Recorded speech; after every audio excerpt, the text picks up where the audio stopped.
All right, everyone. Now we have to talk about Anthony Blinken's statements the other day, actually, with regards to Iran. They are somewhat worrisome. I'm hoping that this is not a portent of things to come. He said, well, Iran is like a week or two out from finalizing its nuclear weapons and shit like that. We've been hearing this since the early 1990s. The first warning came from Israel as I think it was 92 or something like that. Oh, Iran is imminently going to get the bomb. They're like 6 months away from perfecting their atomic design. Not that it bothers me. It's like, what the fuck are the Iranians going to do to the United States?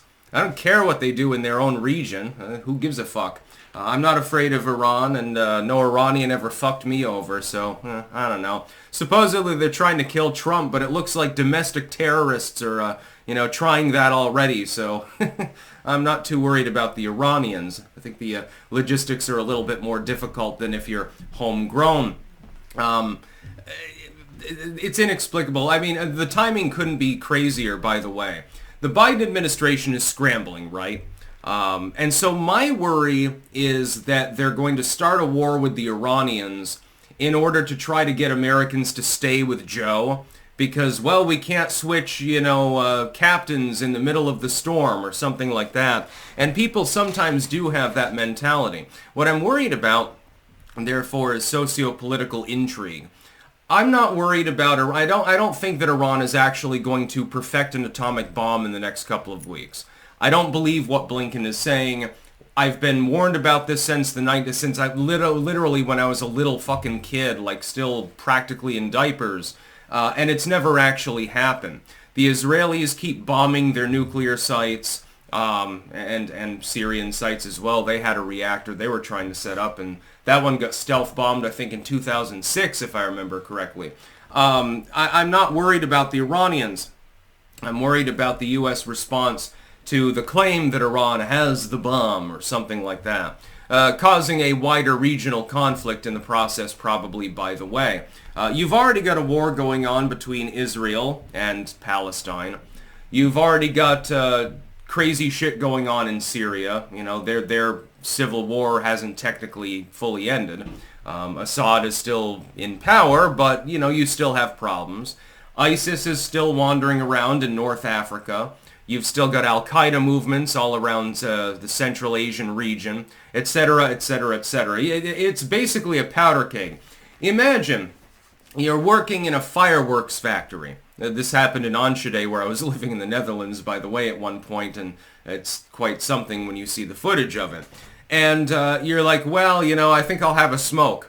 And then you stogie it up. That's not a good idea. That would be what would happen if we were to go all in against Iran. The funny thing is they just elected a so-called reform candidate. That should calm things down. Their El Presidente has come out and said, we need to smooth things over at least with the Europeans. We need to be able to do business and stuff like that. Could it be that the Biden administration does not want that to happen? And so Blinken comes out and says, well, they're going to get the bomb. And then all of a sudden all hell breaks loose or something. I wouldn't put it past the Biden administration to try to start a hot war with Iran. I wouldn't put it past them at all. He's being backed by the Clintons for a reason, so that should probably worry people. Analyzed that earlier this morning. Just give it up, though, with the Iran fear-mongering. It does not matter if Iran manages to create an atomic bomb. An old school, probably an old school like 50s era style atomic bomb. It's not even going to be a fucking boosted weapon. It'll be kinda sorta on par with what the North Koreans already have. And yet the United States still persists in using that as leverage to try, diplomatically, to try to start a shooting war over and over again. I don't care about the Iranians and what they do. They're in the Middle East. It has nothing to do with the North American continent. What are they going to do? Their missile tech is admittedly fairly good. What are they going to do? They're going to have to use it against a local neighbor if they manage to test a weapon anyway. Then they've got to get the materials to make another one. It could be a dud. It could be that they try to do an atomic test and they fucking fail and the secondary explosion never actually happens or something like that. They're not imminently going to get nuclear weapons. Certainly not high-level thermonuclear weapons like the U.S. and Russia and places like that field. It's fear-mongering. It's political fear. It's because of the election, basically.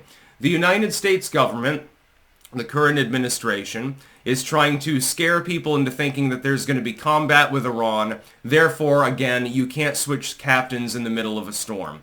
That's basically all this is. And Blinken is completely wrong. I don't think that they're 2 weeks away from perfecting an atomic weapon. And who cares? Who gives a fucking goddamn shit? You think that they've got the ability to miniaturize it enough to put it on a long-range ICBM and fire it at the United States? And what point would it make? We've got thousands of these things. Oh my god, you hit us with one nuke. Well, we just flattened your entire country. It no longer exists. Not a living thing exists within all of Iran. They're not going to threaten the United States. The biggest threat that they would be towards is Israel, but Israel can handle itself, and Netanyahu has come out and made it abundantly clear that they're willing to go it alone anyway. Yeah, the Iranians and Hezbollah, they're going to drop an atomic weapon on Jerusalem. That would make a lot of sense. Yeah, your entire civilization just got wiped out after thousands and thousands of years of its contiguous territory. It wouldn't make any sense at all. You'd have to assume, and this is a problem, oftentimes propaganda, whether it's in the United States, Russia, wherever the hell it happens to be, by the way, it casts off adversaries as being very one-sidedly evil and irrational. So U.S. propaganda towards, say, North Korea has been basically, Kim Jong-un is insane. Kim Jong-il back in the day. He's nuts. He's completely out to lunch. He's delusional. He thinks he was born under a rainbow with unicorns dancing around him. He actually believes these things. No. That's all propaganda from that country that's exploited for retro propaganda in the West because it happens to be an adversarial nation. No, Kim Jong-un is well aware of the fact that he was not born in the unicorn cave. He's classically educated in Switzerland, I believe, and he understands this. The Iranian leadership is actually very pragmatic. They are, if not necessarily, I mean, I don't agree with the Iranian leadership because it is an authoritarian regime, and I do believe that women should have the right to do what they want, and I don't believe in throwing gay people off of buildings. The fact that I disagree with the ideological intent of the administration there does not mean that they are insane. The same is true of Vladimir Putin. Fuck, he's banned memes about himself. It doesn't make him an irrational actor. He's not off his rocker. If anyone's off their rocker in world leadership today, it's fucking Joe Biden. That doesn't necessitate that the United States be evil or irrational or terrible or anything like that, although, admittedly we've done some terrible things like many other nations have. The Swiss are one of the few that haven't really done that sort of thing. The New Zealanders. Nobody really worries about the sheep cavalry. Other than that, though, nations tend to be, and this includes non-state actors generally speaking, they tend to attempt to be pragmatic and use order. These centralized systems that are set up require order. The fact is that the Iranians are not insane enough to try to nuke one of their neighbors. Not unless they think they can get away with it, because it wouldn't make any sense. They don't think that they can get away with that. I don't give a shit if they get the A-bomb. Who cares? We developed that back in the 1940s, dude. You're a little bit late to the party. You'll excuse me if I'm not too concerned about Iran seeking nuclear weapons. That's about all. Peace out.